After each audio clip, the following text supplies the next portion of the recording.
దేవుడు మనలో పని చేయడానికి విశ్వాసమే ఆధారం అండి. అర్థమైందా?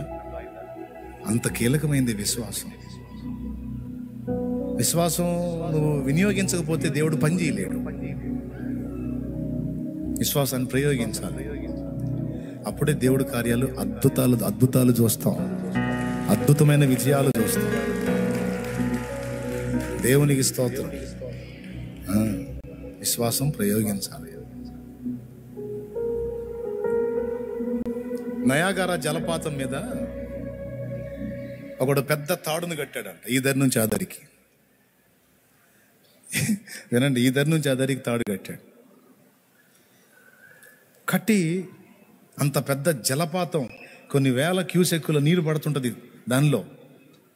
ఏమాత్రం దానిలో పడితే శవం ఏడదిరిద్దో కూడా తెలియదు, అంత డేంజర్గా పారుతుంటుంది అది. ఆ జలపాతం నయాగరా జలపాతం పెద్దది.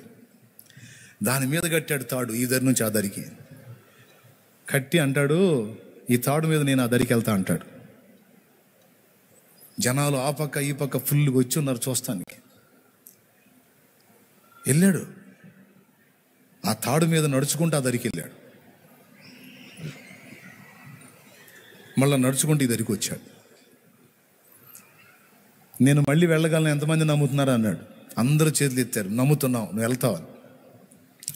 వెళ్ళటమే కాదు, ఆ తాడు మధ్యన నేను తల తాడు మీద ఆనించి పైకి లెగుస్తాను అన్నాడు. దీన్ని ఎంతమంది నమ్ముతున్నారంటే, నడిచినోడివి నువ్వు ఆ పని కూడా చేస్తావు, నమ్ముతున్నావు అన్నారు. నిజంగానే పోయాడు, తాడు సెంటర్కి పోయాడు, తల తాడు మీద ఆనిచ్చాడు, లేచాడు. ఆ ఏమాత్రం బ్యాలెన్స్ మిస్ అయిందంటే కింద పడతాడు, శవం దొరకదు, ఇక వెతకటం కూడా వేస్ట్. నిలబడ్డాడు, అట్లనే నిలబడి మళ్ళా దిగి మళ్ళీ అటు బయట వచ్చాడు. నేను ఒక వ్యక్తిని భుజాన్ని ఎక్కించుకొని కూడా దీని మీద నడవగలను, ఎంతమంది నమ్ముతున్నారు అన్నాడు. అందరూ చెల్లిస్తారు, నమ్ముతున్నావని. అట్లయితే నిజంగా నమ్మినోడు ఎవడో వచ్చి నా భుజాల మీద ఎక్కండి అన్నాడు. దేవునికి స్తోత్రం. అట్లయితే నిజంగా నేను మిమ్మల్ని ఆ దరికి తీసుకెళ్ళి తిరిగి తీసుకురాగలని నమ్మినోడు ఎవడో నా భుజాల మీద ఎక్కడ నేను తీసుకెళ్తా అన్నాడు. ఒక్కడు రాలా. ఇట్ట తగలబడితే మన విశ్వాసాలు. అర్థమైందా? అప్పుడు ఒకడు వచ్చాడు, చిన్నోడు వచ్చి ఆయన భుజాల మీద ఎక్కి కూర్చున్నాడు. నేను నమ్ముతున్నాను, నేను ఎక్కుతాను నీ మీద. తీసుకెళ్ళి తెచ్చాడు ఆ చిన్నోడిని. తీసుకొచ్చాడండి. ఎక్కడ ఉన్న వాళ్ళు అందరూ అడిగారు,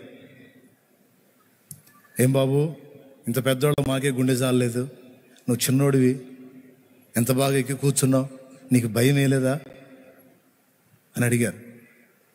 నాకెందుకు భయం?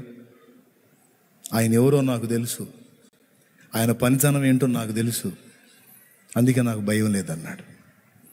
అంతసేపు ఆయన నీకేం తెలుసు, ఆయన పనితనం నీకేం తెలుసు అంటే ఒక్కటే ఒక మాట చెప్పాడు, ఆయన మా నాన్న అని చెప్పాడు. ఎవరైనా ఆయన మా నాన్న. మా నాన్న తన ప్రాణాన్నైనా అశ్రద్ధ చేస్తాడేమో కానీ నా ప్రాణాన్ని కాపాడటానికి ఏమైనా చేస్తాడు. మా నాన్న నన్ను ప్రేమిస్తున్నాడని నాకు తెలుసు అన్న. ఇప్పుడు మీ నాన్న ఎవరు?